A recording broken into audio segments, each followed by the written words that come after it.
This is an introduction to your event dashboard. So in Qlumi, you have an app that can display your event map, that it's a private map. And in order to create your private map, you do it through this event dashboard. And this is after you go through the registration process. This is what you're going to see. And it's going to tell you things in multiple steps.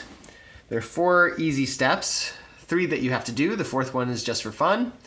The first one is to make note of your event code. So as soon as you create an account, you get a code associated with that account.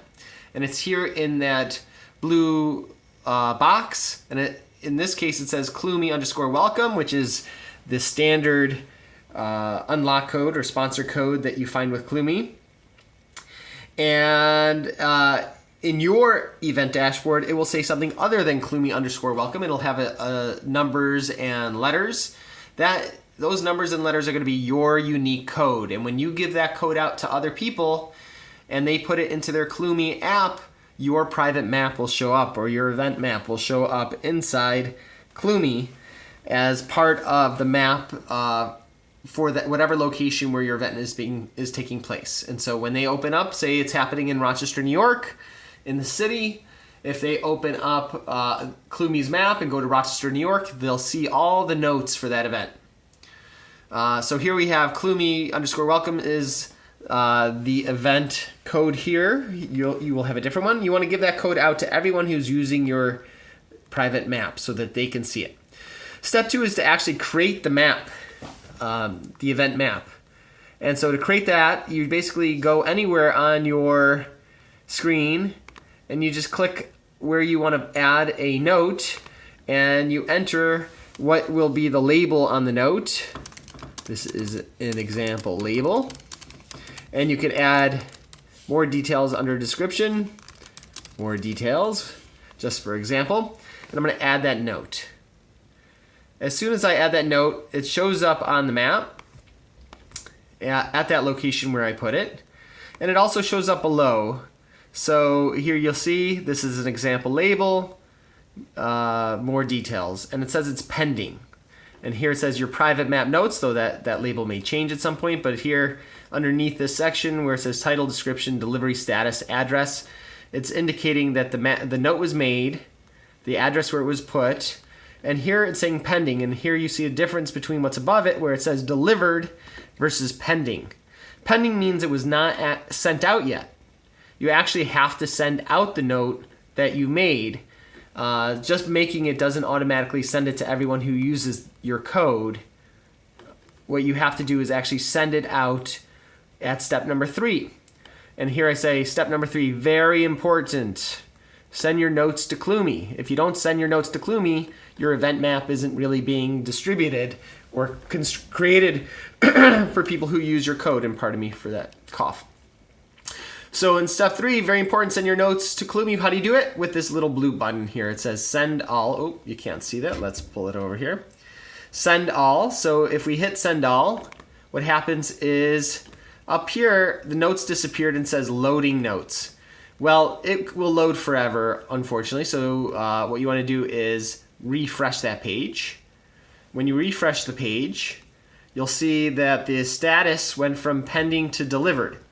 When it goes to delivered, it means that anyone who uses your code, and once again, it's up here, anyone who puts this code into their device for Qlumi, basically will automatically see all the notes that you have sent for that code. So new visitors and people who've already put in the code will receive the new note after you have hit the send all option over here. You can delete a note at any time. There, you'll see over here, there's the delete options. So I'm going to go ahead and delete that note.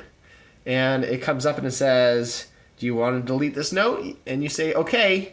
And when you do, that is also going to be updated on all the apps so that that note does not get out to new users of Qlumi. The iOS version will also remove that note automatically from the phone. And at this point in Android, it would have to be deleted. But that will be added at some point where that's automatically removed as well. And the step number 4 is just for fun. It's to track how many people are using it. So here it says how many guests for your event are using the code right now. So it'll tell you a number. That number is how many people are using your unique code. And over here it says how many notes that are active right now. So I only have 2 notes active, and you can see those 2 notes up here and here. And on the menu options here, you have the event dashboard, which is what you're seeing, this page here. You also have event guests. And this, if you click on it, will show you all the people who have signed up and their usernames. And so these are people who are using that account, using this code on their phone at this moment in time. And another option here is Qlumi profiles. And when you click on this, it's saying over here, create custom profiles in Qlumi, advanced users only. And why I say that is we will have a separate video on how to construct a profile. And when someone receives your unlock code, if you set up a profile, it'll automatically set up interests on their phone under a profile that you create. So you may recall that on the Qlumi app, you can set up different profiles, and those profiles are the interests that are related to maybe one member of the family and another profile for another member of the family. Well, you can create a profile just for your event, and that will show up on the phone as well. And that is a quick review of your event dashboard.